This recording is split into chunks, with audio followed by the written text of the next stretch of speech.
Matamgi Manipuri Wari channel asibu tabiriba khwai pumnamakpu taramna okjari ngasisu mahausangum Mangao Thibi mapal soba tangkak amok buduna lakjari mayam punna taminarasi. Shunandana tawrakleba kolado phat paikhatli yaijitso. Hello, itaima. Asomdagi Shunandana yam tapna. Yaijit. Itaima sa nangonda wamta hangena phone tawrukpani. Hektang biro itaima. Nangna nahanongwa haifet palamba wafamdugi matangdane hangena khanbani ni itaima na. Sunandana wa koithoklaga leibaduda yaijit na nokmi phagi puba khontokda. Itaima koithoklaga leibirano. Haninglibado come to the point. Matangduda Sunanda phagiga changde. Ngahan makai oirabadi yaijit ki wangangduda nokladabani. Adubu ngasidi noklakjre. Hakjinna yamna aruba wafam amagam hairaklami. Yai. Nong manangna Helena na Nungcthoi khanjabagi wangang ama tawrain haikibado achumba natro. Hanglakani hairakani haiba sumtha thajadaba wahangni mataimana hanglaklibado. Engak-ngakpa amaga loinana khamlakli. Kadawragi taima? Shunanda tapna. Yai, hanglisu khamlokni nangba. Itaima, adugi wafamdubu phagidawba yaba wafamla. Aishu haifete ngakpani. Helena gi hana kamanadaba wangangduda. Ngasi yumdane. Helena do laamine. Aisu tan jaringai nang haiba wafamdo tasengna chumlabra. Helena na Nungcthoi khanbagi mami umbra haina thoibagi maramda wa kaya ama haibani. Adobo ainade hanagi magi chamchamba marup amana marup amagidama khambiba matawda adu khak ubani ne wangangdu khak tabani. Adobo ne yaijat masigi wafam simana nakanda hek thamkhraga chahi kharagi mamangda thokiba accident gi maramda garino kanana dawna haibada. Helena na loinama khangdrabasone manungi wa kharade khangma maline. Hairakliba mataimagi wadu tabada yaijitu ingangakli. Hairai ngaingamdaba langtaknaba maga loinana. Itaima wadamda mayek singbiro. Sunanda sumana ngasai Helena da hangkiwa wahang do mana hangrubada Helena gi maithongda tarake tawramba pakhatpagi mami. Haina singna pakhatpado lotcheladuna maithongna tahalakidaba kayado mathang wari liduna yaijita khanghalli. Leidiba wari do tabada hena angakpa oikre yaijitto. Khala imaso wakhalda mataimana hariba wafamsina kadai fawa chumlabano haina. Amukso khalakle mataimana kaidawnungda machut haksinduna oidaba minamba ahenba wadi ngangre haina. Mataimana Helena da hangliba wahangsimade hangbayaba wahangnisu khali. Amuksu pinjade wahangdo. Thokdok thokpa matamduda hanglamlabade achumba asengbado kharadi khangma ngamlomgani haina. Wakhaldo mapang nakre. Sunandana sumakham tarakli. Itaimana Helena budine jingnagano haiba yadre. Adobo asengba chumba karino haibade khangdabanane jinkangba yaroidore. Aina henjena khalibra natraga tasengni Helena na thokdoksigi maramda manungi wa khara khangbra anisigi manungda amadi soidrabani. Yaijitchu tapna hairakli. Itaimagi wafamsena achumba oiduna Helena na aronba wa khara aikhoida lotlamlagana lainariba maruf oibagi ajepa marisena kamdauba. Aduga amuk aikhoina henjena fatana khanma oiramlagana kari muk thokpa. Shunanda luthana wakal muna khallaba tungda amuk sahairakli. Aikhoina jingnaribase aran boiramadi faine. Adu natraduna achumba oiramlabadine. Helena gi punsi kadomdana haibado tamba ngamde. Nangsa khanglamgani nangi maruki magonde. Mi khuding phana khanbani. Mina lalakpa ngakpiba ngambagi kun yawbani. Adu oiduna so thokiba accident magi thawai bilai shihenbina leikidaba singse. Adopa migi makut yawrambo oiduna Nungcthoi bana asing majumba khanglabadine. ꯃꯥꯒꯤ ꯃꯤꯕꯨ ꯉꯥꯛꯄꯤꯕ ꯉꯝꯕꯒꯤ ꯒꯨꯟꯗꯣ ꯁꯣꯏꯗꯅ ꯃꯥꯡꯈꯤꯒꯅꯤ꯫ ꯃꯇꯝꯗꯨꯗ ꯑꯇꯤꯕ ꯅꯨꯡꯁꯥꯁꯦ ꯀꯌꯥꯃꯨꯛ ꯁꯥꯊꯤꯒꯦ ꯍꯥꯏꯕꯗꯣ ꯈꯪꯒꯅꯤꯅꯦ꯫ ꯏꯇꯩꯃ, ꯁꯦꯡꯅ ꯍꯥꯏꯔꯒꯗꯤ ꯊꯣꯛꯈꯤꯕ ꯑꯦꯛꯁꯤꯗꯦꯟꯗꯣ ꯁꯣꯏꯕꯗꯒꯤ ꯊꯣꯛꯄꯅꯤ ꯍꯥꯏꯕꯗꯤ ꯅꯅꯥꯎꯅꯁꯨ ꯍꯥꯟꯅꯗꯒꯤ ꯌꯥꯅꯤꯡꯕ ꯑꯣꯏꯈꯤꯗꯦ, ꯍꯧꯖꯤꯛꯁꯨ ꯑꯗꯨꯝ ꯑꯣꯏꯗ꯭ꯔꯤ꯫ ꯑꯗꯨꯕꯨ ꯃꯤ ꯈꯨꯗꯤꯡ ꯐꯅ ꯈꯟꯗꯣꯛꯂꯤꯕ ꯑꯩꯒꯤ ꯃꯔꯨꯞꯁꯤꯅꯗꯤ ꯂꯥꯏꯕꯛꯀꯤꯅꯤꯅ ꯈꯟꯗꯣꯛꯂꯤ꯫ ꯑꯗꯨ ꯑꯣꯏꯗꯨꯅꯁꯨ ꯃꯥꯅ ꯂꯩꯁꯤꯍꯦꯟꯕꯤꯕꯨ ꯀꯥꯎꯊꯣꯛꯄꯗꯤ ꯅꯠꯇꯦ꯫ ꯑꯗꯨꯒ ꯃꯥꯅ ꯃꯇꯝꯗꯨꯗ ꯍꯦꯂꯦꯅꯥꯗ ꯑꯩꯈꯣꯏꯅ ꯆꯤꯡꯅꯕꯒꯤ ꯃꯤꯠꯌꯦꯡꯅ ꯌꯦꯡꯈꯤꯗꯕꯁꯤꯁꯨ ꯁꯣꯏꯔꯦ꯫ ꯊꯧꯗꯣꯛꯇꯨꯒꯤ ꯃꯔꯝꯗ ꯑꯩꯈꯣꯏꯅ ꯀꯨꯞꯅ ꯊꯤꯖꯤꯟꯈꯤꯗꯕꯁꯦ ꯌꯥꯝꯅ ꯁꯣꯏꯔꯦ ꯏꯇꯩꯃ꯫ ꯌꯥꯏ, ꯍꯧꯖꯤꯛ ꯑꯩꯈꯣꯏꯅ ꯍꯦꯂꯦꯅꯥ ꯃꯉꯣꯟꯗꯅꯦ ꯆꯤꯡꯅꯕ ꯌꯥꯕ ꯃꯔꯝꯁꯦ ꯑꯅꯤꯅꯤ꯫ ꯑꯃꯅ ꯃꯥꯒꯤ ꯌꯦꯛꯅꯕ ꯅꯨꯡꯉꯥꯏꯅꯗꯕ ꯂꯩꯕꯅ ꯃꯥꯒꯤ ꯒꯥꯔꯤ ꯅꯝꯕꯔ ꯈꯪꯗꯣꯛꯂꯒ ꯃꯥꯕꯨ ꯍꯥꯠꯅꯕ ꯁꯤꯜꯂꯛꯄꯗ ꯗꯁꯥꯁꯦ ꯑꯩꯈꯣꯏ ꯊꯣꯏꯕꯒ ꯂꯩꯁꯤꯍꯦꯟꯕꯤꯒꯗ ꯇꯥꯈꯤꯕ꯫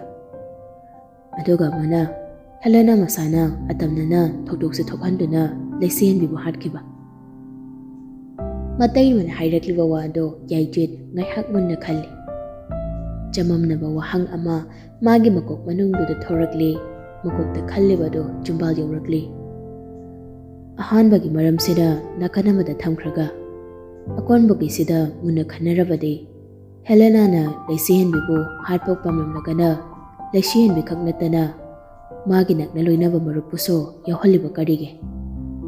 ꯑꯗꯨꯒ ꯂꯩꯁꯤꯍꯦꯟꯕꯤꯕꯨ ꯍꯥꯠꯄ ꯄꯥꯝꯂꯤꯕꯁꯤꯅ ꯀꯔꯤ ꯃꯔꯝ ꯂꯩꯕꯒꯦ? ꯋꯥꯈꯜ ꯈꯟꯕꯤ ꯍꯩꯕꯤ ꯁꯨꯅꯟꯗꯥꯅꯤ ꯄꯥꯎꯈꯨꯝ ꯋꯥꯠꯇꯦ ꯑꯃꯨꯛꯁꯨ ꯈꯨꯝꯂꯛꯂꯤ꯫ ꯃꯔꯝ ꯍꯥꯏꯕꯕꯨꯅꯦ, ꯃꯥꯅ ꯑꯩꯈꯣꯏ ꯊꯣꯏꯕꯕꯨ ꯅꯨꯡꯁꯤꯕꯒꯤ, ꯄꯥꯝꯕꯒꯤꯅꯤꯗꯅ꯫ ꯊꯣꯏꯕꯒ ꯂꯩꯁꯤꯍꯦꯟꯕꯤꯒ ꯂꯣꯏꯅꯈꯤꯕꯗ ꯀꯜꯂꯛꯇꯨꯅ ꯇꯧꯔꯝꯕꯁꯨ ꯑꯣꯏꯔꯝꯕ ꯌꯥꯔꯤꯕꯅꯤ꯫ ꯃꯇꯝꯗꯨꯗꯗꯤ ꯃꯥꯅ ꯉꯥꯟꯕꯨ ꯃꯔꯨꯞ ꯑꯃꯒꯨꯝ ꯈꯟꯕ ꯑꯣꯏꯅ ꯎꯏꯗ꯫ ꯑꯁꯨꯛ ꯀꯨꯏꯕ ꯃꯇꯝꯁꯤꯁꯨ ꯃꯔꯨꯞ ꯑꯣꯏꯅ ꯂꯣꯏꯅꯕꯅꯤ꯫ ꯑꯗꯨꯒ ꯍꯟꯗꯛꯇ ꯍꯦꯂꯦꯅꯥꯒꯤ ꯋꯥꯉꯥꯡ ꯃꯑꯣꯡ ꯃꯇꯧ ꯑꯃ ꯇꯧꯔꯛꯄꯅꯤ꯫ ꯀꯩꯒꯨꯝꯕ ꯃꯇꯝꯗꯁꯨ ꯃꯥꯅ ꯉꯥꯟꯕ ꯅꯨꯡꯁꯤꯕ ꯇꯥꯔꯗꯤ ꯀꯩꯒꯤ ꯈꯨꯗꯣꯡꯊꯤꯕ ꯊꯧꯗꯣꯛꯇꯨꯗ ꯉꯥꯟꯕꯁꯨ ꯌꯥꯎꯍꯜꯂꯦ? ꯈꯪꯗ꯭ꯔꯦ ꯇꯧꯔꯤꯁꯦ, ꯋꯥꯍꯪ ꯑꯃꯒꯤ ꯃꯊꯪꯗ ꯋꯥꯍꯪ ꯑꯃꯃꯨꯛ꯫ ꯌꯥꯏꯆꯦꯠ, ꯑꯐꯕꯔꯣꯝꯗ ꯉꯥꯛꯇꯁꯨꯅꯦ ꯈꯟꯗꯣꯛꯀꯨꯝꯁꯤ, ꯐꯠꯇꯅꯁꯨ ꯈꯟꯕ ꯇꯝꯁꯤ꯫ ꯍꯦꯂꯦꯅꯥꯅ ꯀꯜꯂꯛꯄ ꯁꯥꯎꯅꯤꯡꯕ ꯀꯌꯥꯅꯅꯦ ꯃꯥꯡ ꯊꯥꯗꯨꯅ ꯃꯈꯣꯏ ꯑꯅꯤꯕꯨ ꯁꯤꯎꯔꯁꯅꯨ ꯍꯥꯏꯅꯅꯦ ꯁꯤꯜꯂꯛꯄꯁꯨ ꯑꯣꯏꯔꯝꯕ ꯌꯥꯏ꯫ ꯋꯥꯐꯝꯁꯤ ꯅꯪ ꯅꯠꯇꯕ ꯑꯇꯣꯞꯄ ꯀꯅꯥꯗ ꯏꯇꯩꯃꯅ ꯇꯝꯗ꯭ꯔꯤꯕꯅꯤꯀꯣ꯫ ꯅꯉꯣꯟꯗꯒꯤꯅꯦ ꯍꯦꯂꯦꯅꯥꯅ ꯑꯩꯈꯣꯏ ꯊꯣꯏꯕꯕꯨ ꯇꯁꯦꯡꯅ ꯈꯟꯖꯕꯒꯤ ꯃꯃꯤ ꯇꯥꯕ꯭ꯔꯥ ꯍꯥꯏꯕꯁꯤ ꯍꯥꯟꯅ ꯃꯌꯦꯛ ꯁꯦꯡꯅ ꯈꯪꯗꯣꯛꯈꯤꯒꯦ ꯈꯟꯅ ꯏꯄꯨꯔꯣꯏꯕꯗ ꯐꯥꯎꯕ ꯋꯥꯐꯝꯁꯤ ꯇꯝꯗ꯭ꯔꯤꯕꯅꯤ꯫ ꯆꯤꯡꯅꯩ ꯍꯥꯏꯗꯨꯅꯁꯨ ꯂꯩꯈꯥꯏ ꯇꯥꯗꯕ ꯋꯥꯐꯝ ꯑꯃꯕꯨ ꯃꯤꯉꯣꯟꯗ ꯀꯣꯏꯇꯝ ꯇꯝꯕꯗꯨꯁꯨ ꯏꯇꯩꯃꯗꯤ ꯄꯥꯝꯗꯦ꯫ ꯍꯣꯏ ꯏꯇꯩꯃ, ꯑꯩ ꯚꯥꯞ ꯇꯥꯔꯦ꯫ ꯏꯇꯩꯃꯅ ꯍꯥꯏꯔꯤꯁꯤꯁꯨ ꯑꯆꯨꯝꯕꯅꯤ꯫ ꯈꯨꯗꯝ ꯆꯥꯡꯗꯝ ꯌꯥꯎꯗꯅ ꯉꯥꯟꯗ ꯋꯥꯐꯝꯁꯦ ꯇꯝꯂꯕꯁꯨ ꯊꯥꯖꯒꯅꯤ ꯍꯥꯏꯕꯒꯤ ꯑꯁꯥ ꯎꯗꯦ꯫ ꯑꯗꯨꯕꯨ ꯑꯩ ꯃꯇꯥꯡ ꯆꯥꯕ ꯌꯦꯡꯂꯒ ꯉꯥꯟꯗ ꯋꯥꯐꯝꯁꯦ ꯈꯪꯍꯜꯂꯒꯦ꯫ ꯍꯣꯏ ꯍꯣꯏ, ꯅꯪꯅ ꯈꯔ ꯋꯥꯕꯤꯕ ꯇꯥꯔꯦꯀꯣ꯫ ꯀꯣꯟꯅ ꯀꯔꯤ ꯇꯧꯕ ꯍꯥꯏꯕꯗꯨꯗꯤ ꯈꯟꯅꯔꯁꯤ꯫ ꯉꯁꯤꯒꯤꯗꯤ ꯃꯇꯝꯁꯦ ꯊꯦꯡꯂꯦ, ꯄꯣꯊꯥꯖꯔꯣ ꯅꯪꯁꯨ꯫ ꯍꯣꯏ ꯏꯇꯩꯃ꯫ ꯁꯨꯅꯟꯗ ꯐꯣꯟꯗꯨ ꯊꯝꯕꯒ ꯃꯥꯒꯤ ꯀꯥꯗ ꯆꯪꯂꯛꯂꯦ꯫ ꯇꯨꯝꯂꯤꯕ ꯃꯄꯨꯔꯣꯏꯕꯗ ꯍꯥꯏꯐꯦꯠ ꯌꯦꯡꯂꯤ꯫ ꯉꯁꯥꯏ ꯃꯥꯅ ꯌꯥꯏꯆꯦꯠꯇ ꯐꯣꯟ ꯇꯧꯗ꯭ꯔꯤꯉꯩ ꯃꯃꯥꯡꯗꯒꯤ ꯇꯨꯝꯍꯧꯕ ꯐꯤꯕꯝꯗꯨ ꯀꯥꯏꯔꯝꯗ꯭ꯔꯤ꯫ ꯃꯥꯁꯨ ꯐꯃꯨꯡꯗ ꯀꯥꯔꯛꯇꯨꯅ ꯇꯞꯅ ꯍꯤꯞꯊꯔꯛꯂꯤ꯫ ꯅꯤꯡꯉꯥꯏꯗ ꯇꯨꯝꯂꯤꯕ ꯃꯄꯨꯔꯣꯏꯕꯕꯨ ꯌꯦꯡꯗꯨꯅ ꯃꯕꯨꯛꯅꯤꯡꯗ ꯇꯨꯃꯤꯟ ꯁꯣꯟꯖꯩ꯫ ꯇꯥꯃꯣꯗ ꯑꯔꯣꯠꯄ ꯊꯝꯕꯗꯤ ꯑꯩ ꯄꯥꯝꯗꯦ, ꯊꯝꯁꯨ ꯊꯝꯂꯛꯇꯦ꯫ ꯑꯗꯨꯅ ꯋꯥꯐꯝꯁꯦ ꯑꯩ ꯁꯣꯏꯗꯅ ꯇꯥꯃꯣꯗ ꯍꯥꯏꯒꯅꯤ꯫ ꯁꯣꯝꯗ ꯌꯥꯏꯆꯦꯠꯁꯨ ꯋꯥꯈꯜꯗꯨ ꯑꯃꯗꯒꯤ ꯑꯃ ꯄꯪꯂꯥꯝꯗ ꯂꯥꯝꯁꯤꯟꯗꯨꯅ ꯈꯜꯂꯤ꯫ ꯃꯇꯩꯃ ꯁꯨꯅꯟꯗꯥꯅ ꯍꯥꯏꯔꯝꯂꯤꯕ ꯋꯥꯐꯝꯗꯨ ꯑꯣꯏꯊꯣꯛꯄ ꯌꯥꯕ ꯋꯥꯐꯝꯁꯨ ꯌꯥꯎꯔꯤ꯫ ꯑꯗꯨꯕꯨ ꯑꯃꯨꯛꯁꯨ ꯍꯦꯂꯦꯅꯥꯅ ꯑꯁꯨꯝꯅ ꯇꯧꯔꯝꯒꯅꯤ ꯍꯥꯏꯕꯗꯤ ꯍꯦꯛ ꯊꯥꯖꯕꯁꯨ ꯉꯝꯗꯦ꯫ ꯊꯥꯖꯕ ꯉꯝꯗꯦ ꯍꯥꯏꯗꯨꯅꯁꯨ ꯊꯧꯗꯣꯛꯇꯨꯗꯤ ꯃꯥꯅꯁꯨ ꯃꯤꯒꯤ ꯃꯈꯨꯠ ꯌꯥꯎꯕ ꯃꯥꯜꯂꯤ ꯍꯥꯏꯅ ꯈꯟꯕꯅꯤ꯫ ꯍꯧꯖꯤꯛꯁꯨ ꯈꯜꯂꯤꯕꯅꯤ꯫ ꯑꯗꯨꯅ ꯃꯇꯩꯃꯅ ꯍꯥꯏꯔꯝꯂꯤꯕ ꯋꯥꯐꯝ ꯃꯌꯥꯝꯗꯨ ꯁꯨꯝ ꯅꯤꯡꯁꯤꯡꯂꯛꯂꯒ ꯃꯥꯁꯨ ꯍꯦꯂꯦꯅꯥꯕꯨ ꯈꯖꯤꯛ ꯆꯤꯡꯅꯕ ꯃꯤꯠꯌꯦꯡꯅ ꯌꯦꯡꯕ ꯍꯧꯔꯛꯂꯤ꯫ ꯑꯗꯨꯕꯨ ꯑꯃꯨꯛꯁꯨ ꯍꯦꯂꯦꯅꯥꯒꯤ ꯏꯆꯝ ꯆꯝꯕ ꯃꯇꯧ, ꯃꯈꯣꯏꯅ ꯅꯛꯅ ꯂꯨꯅ ꯂꯣꯏꯅꯕ ꯀꯌꯥꯗꯨ ꯅꯤꯡꯁꯤꯡꯂꯗꯨꯅ ꯃꯥꯅ ꯍꯦꯟꯖꯤꯟꯅ ꯋꯥꯈꯜ ꯐꯠꯇꯕ ꯈꯜꯂꯕ꯭ꯔꯥ ꯍꯥꯏꯅꯁꯨ ꯈꯟꯖꯩ꯫ ꯑꯇꯣꯝꯕ ꯄꯨꯛꯅꯤꯡꯗ ꯁꯣꯟꯖꯔꯛꯂꯤ꯫ ꯏꯇꯩꯃꯁꯨ ꯑꯗꯨꯛ ꯍꯥꯡꯅ ꯄꯨꯛꯆꯦꯜ ꯄꯤꯛꯄꯤ, ꯐꯠꯇꯕ ꯈꯟꯕꯤ ꯍꯩꯕꯤ ꯅꯨꯄꯤꯗꯤ ꯅꯠꯇꯦ꯫ ꯃꯤꯒꯤ ꯐꯠꯇꯕ ꯋꯥꯔꯤꯁꯨ ꯅꯣꯡꯃꯇ ꯁꯥꯕ ꯅꯠꯇꯦ꯫ ꯐꯔꯦ, ꯏꯇꯩꯃꯅ ꯆꯤꯡꯅꯔꯤꯕꯁꯤꯅ ꯀꯗꯥꯏ ꯐꯥꯎꯕ ꯑꯆꯨꯝꯕꯅꯣ ꯍꯥꯏꯕꯗꯣ ꯑꯩꯁꯨ ꯈꯪꯗꯣꯛꯅꯕ ꯍꯣꯠꯅꯔꯒꯦ꯫ Nongyay jabuk oirakladu phangba jingsang tumdri. Terrace mathakta famdana leiri. Chikta chiklaklabadi laishi henbibu ningsingba henbani. Mamaydu mathakta nonkhatuna hanglaba atiyada tagup ngaliba thawan mijak singdubu yengli. Nongdol atiyada thokliba thawan mijak singdugi marakta khwaidagi mayek ising-singna masek mangan naina thokliba thawan mijak adubu uraga ningsinglakli haukraba tangkak ama. Numidang athingmadu laisi henbi madi jingsanganba fonda wari sanari. Laisi henbi na tapna nungsina jingsangmo kaurakli. Dada, kumla inupada so magi lumlum lauba nupada nupa manba khonjalduna. Hayo, tari. Nongmadon atiyanda thokliba thawan mijak singse phazadra. Hairakliba nupidugi wadu tabada hanglakli nupaduna wahang ama. Kaida lege nangbo, kanda leitabra. Leiti mapanda lei. Thawan mijak yengna. Jumbra bema. Nokfet tawrakli nupidu khomlakli nukmi. Jummi dada. Yengmina se dadaga. Thoklo ngai. Jingsang so nupidugi waduda nukmi fondo manakongda dum thamduna magi kaigi oina hapliba balcony duda thorakduna nongmadon atiyada thokliba thawan mijak singdubu yengli. Asumna so hairakli. Phajai ko thawan mijak singse. Khamla inupidu so itap-tapa khonjalda yamna lumthana nungsiba khonthokta. Makon laina phasai. Dangomna Naidom ngan bi thaja mambodi yengninga phawrdi. Adobo thawan mijak singsidi karigino khangde. Yamna yengninga phawhale. Hayeng ikhoida leiraga terrace mathakta ibani puna phaminaraga thawan mijak singbu yengsiko. Nungmi khomlakli nupidu maso. Thawan mijak masingso themina sedada. Nupado maso nungmi ga tawarduna. Thawan mijakbu masing thibang hambrane. Madi masing thiri kai loiba naidin hainharidudi. Kahigi ngamloidoino dada. Thibu thiradi adum loiradawni. Ado nongmuda pulap thigumsi. Nungtigi ngahak phambada khara thisi. Aduga pulap punsalaga yam gedo yengsiba. Ko Inong nungsiba khonjalduna hagi tawboy lagnaboy kayboy hairakliba waduda jingsangso thamoy makalamna khonjal khajik thokna nuglakli. Nupidu maso magi phagiduda nupaduna thawai tana nukjabadu taraga umonga tawri. Jingsang nokpadu khara pharakpaga hairakli. Asugyamna nungsibusibo kainumi. Ketharap kumlakli nupidu. Aina khangbro duba. Kesilakanu ko thamoy se mathum marang hawi. Haima.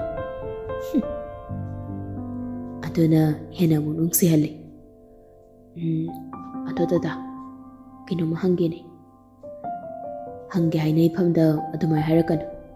Nangna hannungba wahangdo karisu koidana iphamda hang. Matam pumbada nangna hangba wahange paukhom pinaba semsari. Laishi henbi nukmi ga tawaduna. Thawai ga hakjangga khainaraba matung hakjang sina ot onduna mangkhrabaso thawai sidi mangdi hainaidana. Aduna kaigomba dadana siraba matung dadagi thawai se kadaida kari oiduna leininge. Hakjangna ot onkhrabaso thawai sidi nanginagda lengdana leininge. Laisudumak leidoini. Phagi tawrakli nupiduna. Ki hedudi. Jingsang pakum pirakdri nokpadamak noklakli. Nupido so nukmi yam thawai yauna makhamuk tarakli. Adodada. Aingdi siraba matung aingge thawai se nongdolatiyada thokliba thawan mijak singsa oiningi. Karigomba dadadagi ain hana sikiba tarabadine. Dadana aibu ningsinglakpa mikopta athingpa hingda nongdol thakte yengkhalo. Thawan mijak mayamgi marakta aina masik mangan khwaidagi leiba thawan mijak oina ngalamge.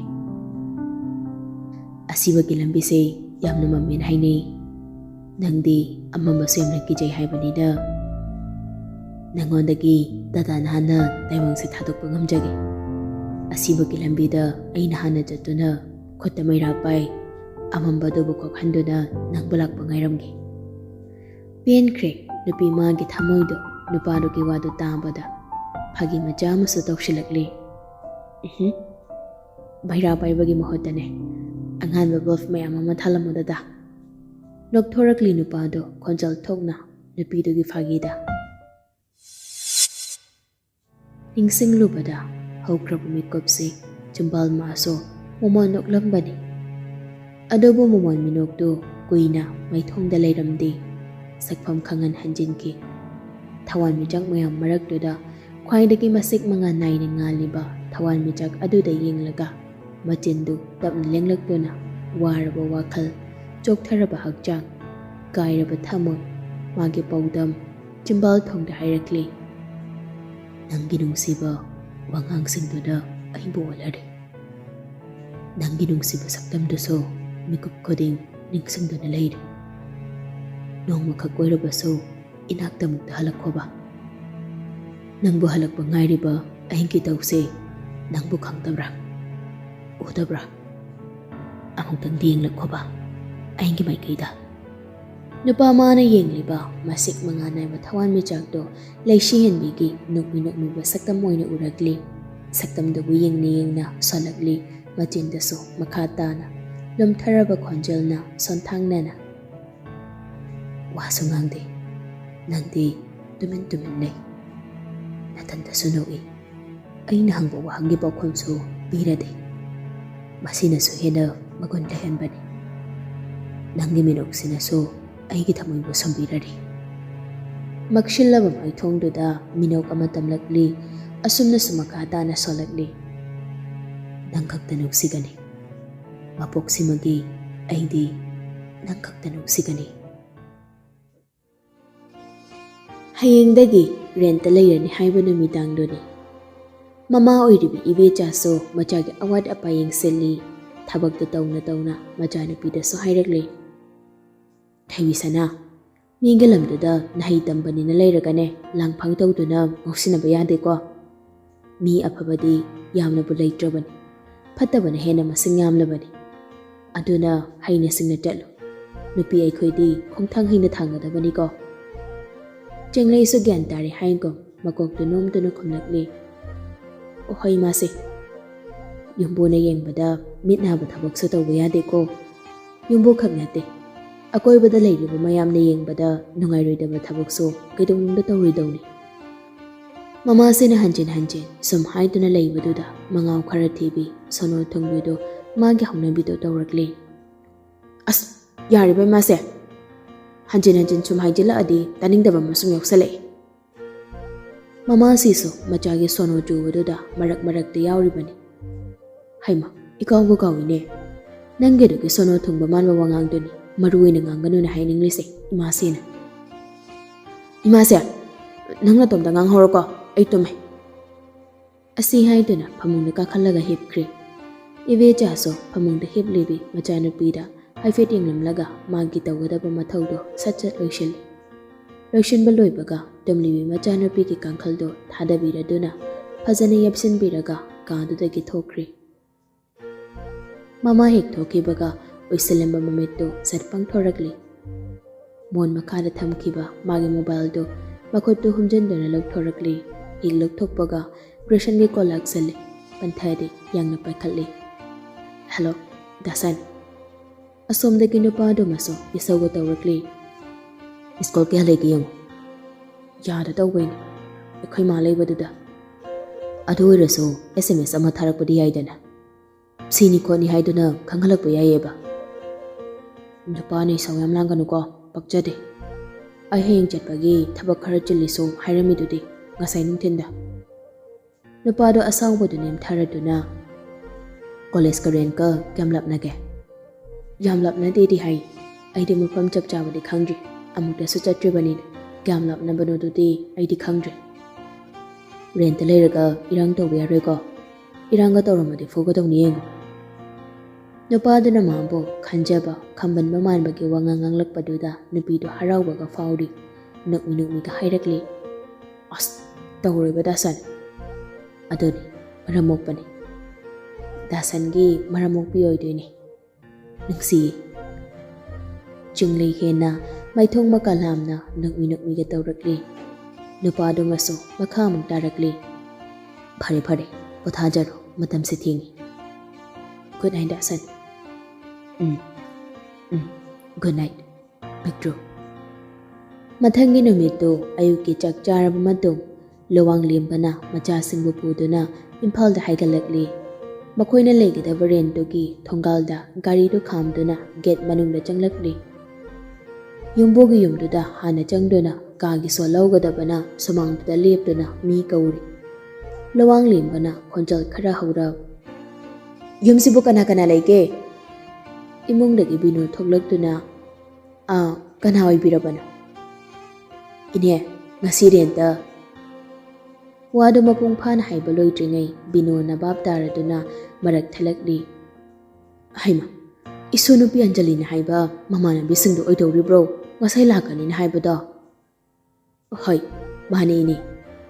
Nupi macha ahom dudi wari duda yausilakdri tumin lepduna lei. Bino sunuk minuk miga tawraduna ngarang icha Ningthiamna phone tawraaga hairaabani. Ngasi magi machagi mamanabi khara lakani haiduna.